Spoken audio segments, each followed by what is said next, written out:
It's been one of those days where you just can't seem to get anything done. Nothing is working out like you planned. But I got this little gadget in, which is a wireless FM transmitter to transmit to headphones that belongs to a relative that doesn't work, and she wants me to get it going. So let's check it out. This is one of these what the hell am I doing type of things. This is a wireless headphone system that I would normally never even consider looking at, other than it belongs to a family member.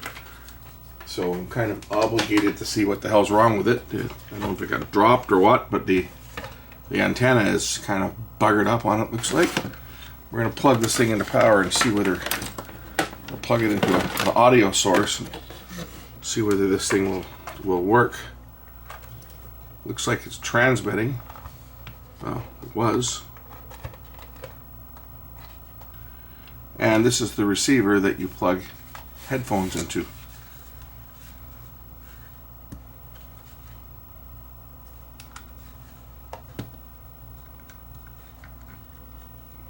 So let's plug something into this that we can listen to. I'll plug it into my amplifier. So basically what this is, it's just an FM transmitter and an FM receiver. That's all it is. But instead of it operating on the regular FM band of 88 to 108, this operates in the 900 megahertz band, but it's still just a regular FM transmitter, and you tune it in. And it looks like it's working, so why?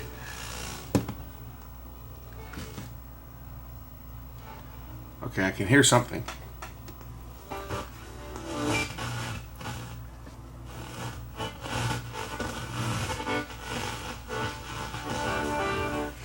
On the transmitter, there is a transmitter frequency, and there's a level control. So we adjust the level control basically so that the light is flashing, and the frequency.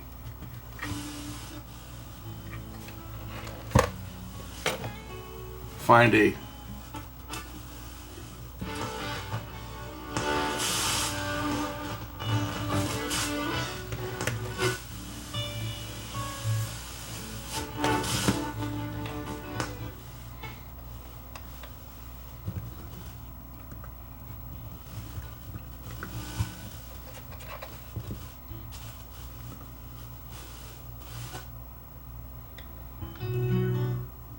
okay.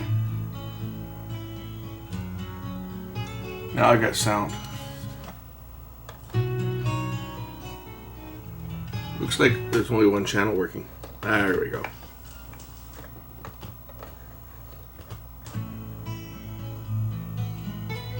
Either that or my stereo's not working again. That's working. So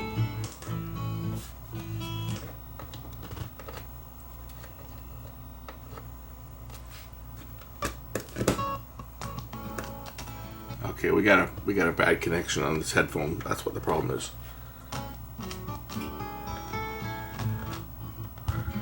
Yeah, it's in here. So the transmitter's okay. I don't know if it got dropped. It kind of looks like maybe it got dropped, but we'll just try to put the antenna back on.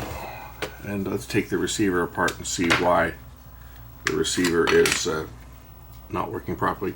I used to have one of these myself, but mine didn't have a receiver. Mine had an actual pair of headphones. This was built into a headset. That was in another lifetime. That was so long ago, I almost forgot about it. Don't know where it is.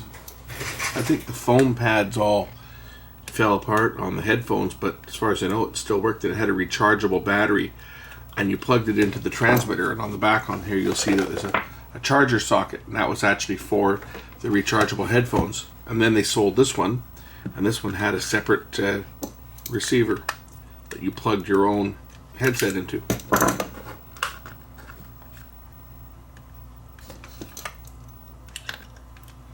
Couple screws.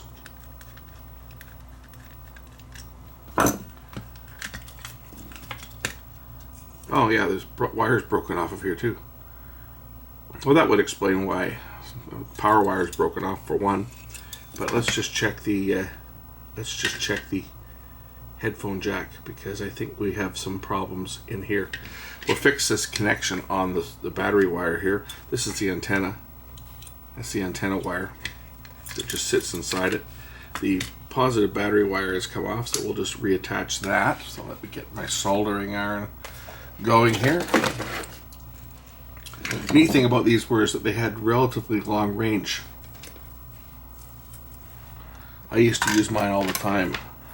I used that thing. I have so many hours on the one that I had.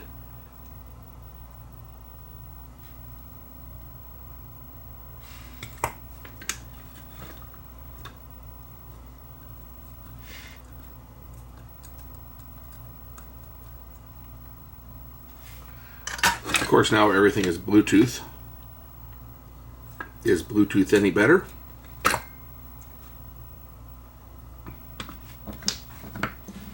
I guess it can let you listen to your phone, but this would allow you to plug it into a TV or anything else with an analog output. Okay, now I've got the power to the unit.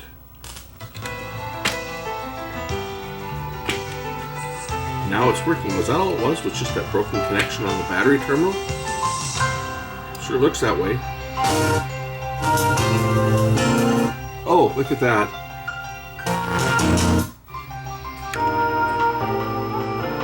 That's my transmitter on 87 point whatever. If I stick my finger on here,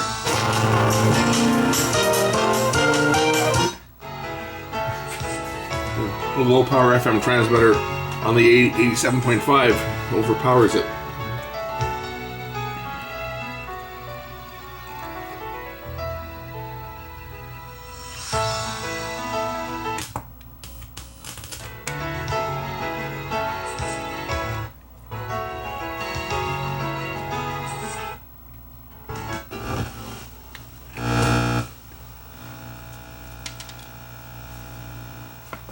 Tuning.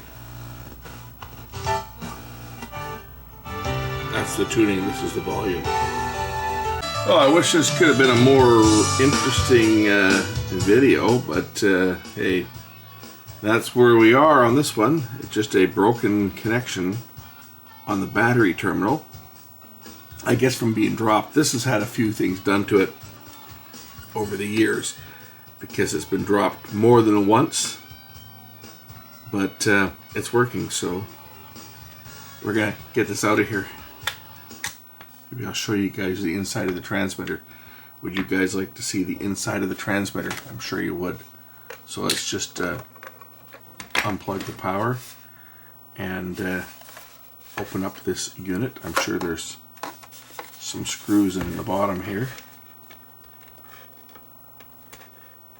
There are. So here's the board for the transmitter side of things, and soldering on here is atrocious too, so maybe this was how it came out of the factory, because look at this. This is just yuck. A little bit of coax going up to the antenna. But yeah, that's a real beautiful job of soldering on that, isn't it? Let's take a look at the actual transmitter side of things itself. And the transmitter itself is going to be pretty standard. It's all centered around a standard BA 1404 FM stereo modulator chip. So this is basically a radio transmitter in a single chip. And on here, it's the audio signal comes in. The level is set over here. I think this is the level set on this one, because the frequency adjust is this one on the edge. And this will be the local oscillator tuned to 900 megahertz. So when you adjust the frequency control here, you're changing the resistance across the input terminals here for the transmitter itself. The audio is input over here. Now, from what I can gather without having a schematic, this circuit over here, this is the pre-emphasis for the audio, is presented to the modulator IC, and that would be where the 38 kilohertz double sideband suppressed carrier stereo difference signal, like the left minus right, is generated and added to the left plus right signal in that IC, which is then passed over to the transmitter, which is in that shielded box. That would be the 900 megahertz stereo transmitter module. The antenna on this thing is connected right over here.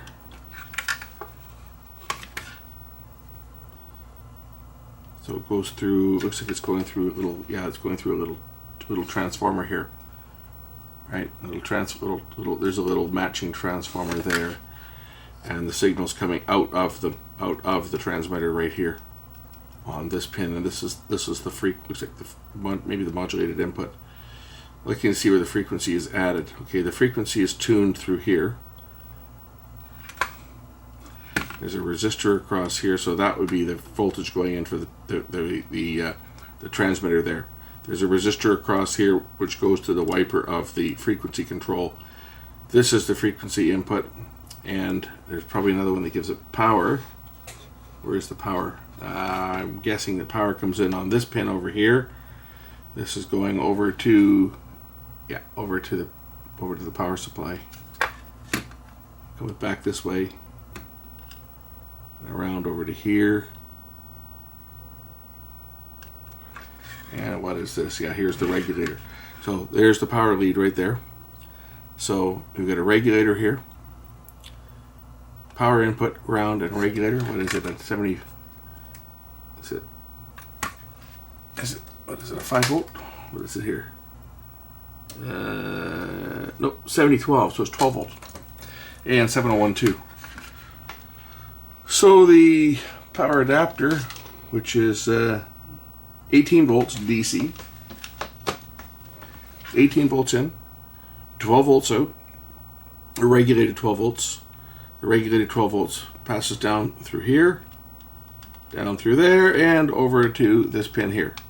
This pin here is the direct input to the transmitter module. So 12 volts into there. And then on these other pins over here, you've got your frequency and your modulated audio in. And then it's amplified and sent out from here. So this one here is probably just the RF amplifier. That's what I'm thinking. Be nice to have a schematic for it, because this chip itself here actually does the frequency generation and modulation itself, but more than likely it's the frequencies converted in here. And what is coming out of this is probably in the lower FM band. So if we look at the IC itself, the BA1404, we will see that it's a self-contained FM transmitter, and you can actually hook this straight up to an antenna and transmit a short distance. This is what most of these MP3 players, like the ones that plug into your car accessory plug and transmit to your stereo, uses. This is exactly what I'm using for an MP3 player in here. But the one I'm using is set to a phase lock loop, whereas this one here you would set the tuning frequency by changing a voltage or changing a coil, L2 probably. But anyway, what we're interested in here is the output. The output is pin number 7. Interesting. So probing this with the scope, I find that they're actually not using this as the transmitter at all. They're using this just as the modulator. So if we look at the pin out from the IC, we'll see that the IC itself has the full transmitter in it to connect to the antenna. But in this case, they're not using this entire section. This entire section is not being used. In fact, pin 7 and pin 8 and pin 9 are not connected to anything, as is pin 10, 11, or 12. This is completely unused. What is being used on here is the audio input, right channel and left channel input. They're using this for the multiplexer, a multiplex balance, and the output coming out here, pin 14. And pin 13, the pilot out. So if we look over here on pin 5 and pin 6, we see the 38 kilohertz oscillator. And over here we're seeing a 19 kilohertz pilot tone, and we're seeing the multiplexed audio out, which is the signal that is now going to, so it's audio, like looks like mono audio with the 38 kilohertz double sideband suppressed carrier modulated stereo different signal added on pin 14. Pin 14 is what's going over to this transmitter over here. So the oscillator and the RF is in here, and we are getting the audio coming in through here. One of these pins is controlling the, I think it was that one there. That one had the audio going in, and this one here had the voltage for the carrier. Yeah, let's take a look at the scope. We'll see the composite signal.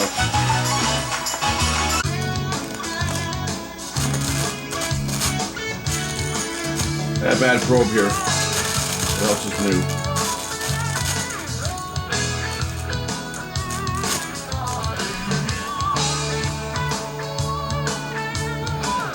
Well, what we're seeing here is we're seeing the audio with the 38 kilohertz.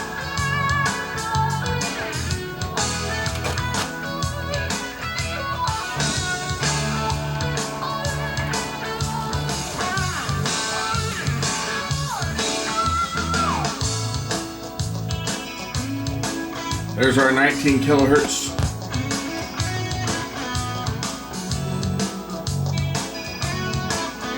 Modulated carrier. I think this one should be the pilot tone by itself. Get to it.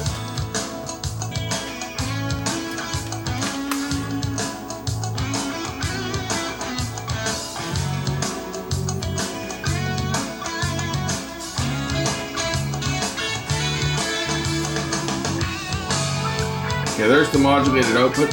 Here's our pilot. And here's our modulated output here. This is a signal that is going over to the transmitter. So this is the combined left and right plus the suppressed carrier 38 kilohertz subcarrier.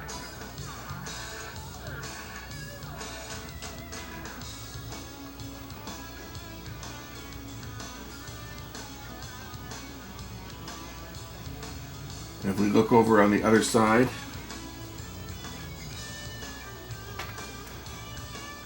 there's our 38 kilohertz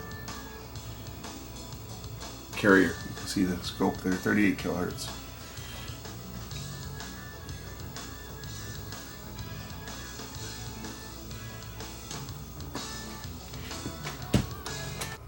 So they just use the chip as the modulator to get the signal as a composite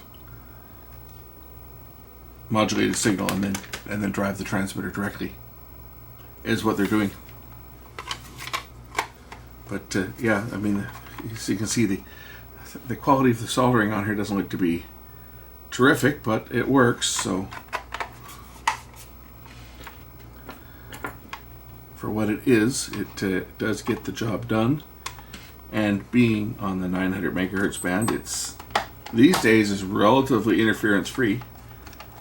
I remember when I was using mine right around that time, of course the cordless phone band 900 megahertz was becoming quite popular, so I would hear, depending on where I tuned my headphones, I could tune them up and down a bit, and I could hear the neighbors' phone calls on it in the 900 megahertz band.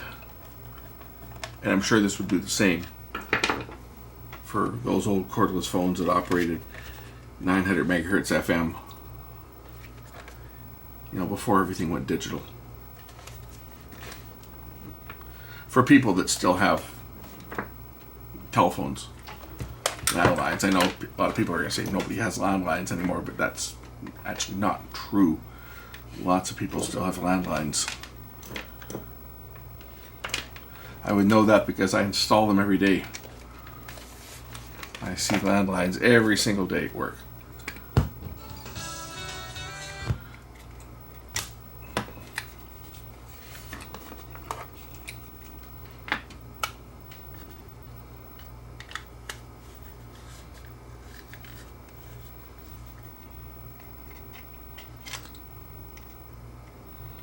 speaking of which, I don't know how much longer I'm going to be able to keep my copper landline here. I've been keeping it running, but we're switching people over at such a pace these days that I think they want to start shutting down the copper network out here in my neck of the woods sooner than later. So one of these days I'll have to bite the bullet and switch technology to fiber. I've been hanging on to my old service for all these years because I don't want to lose my grandfathered package. And when I switch, I'm going to lose my grandfathered package and end up paying more. That's why I've been hanging out with the old tech. It sounds like I'm going to have to bite the bullet one of these days because it's going to go away sooner than later.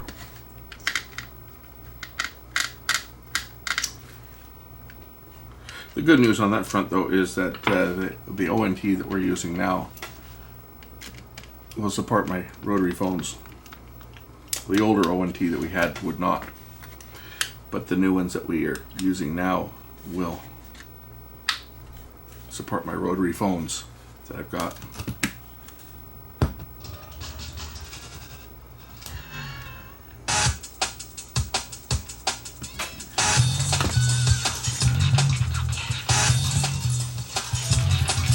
There you go, this thing's back together. It's working. So, thanks for watching, and we'll catch you in the next one real soon. I got a couple things here to work on that I can show you guys. Got an RCOM receiver, or processor, that's apparently not working properly. Whether we're going to be able to fix that or not, who knows. So yeah, that's it. We'll catch you in the next one. Thanks for watching.